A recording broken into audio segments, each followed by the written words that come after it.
বর্তমানে একটা video social মিডিয়ায় ব্যাপক পরিমাণে ভাইরাল হচ্ছে, আর সেটা হলো রামপুরহাট হসপিটালে নাকি একটি রাক্ষস বাচ্চার জন্ম হয়েছে এবং আরও শোনা যাচ্ছে বাচ্চাটিকে জন্ম দেওয়ার পর বাচ্চাটির মাও মারা যায়।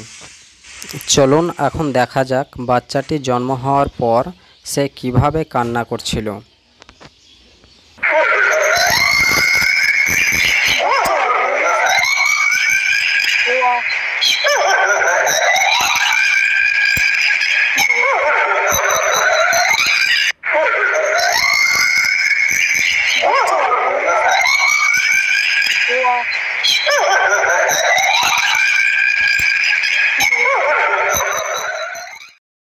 ঘটনাটা কতটা সত্য জানার জন্য চ্যানেলটিকে সাবস্ক্রাইব করে পাশেই থাকুন আর বেল আইকনটিকে বাজিয়ে রাখুন।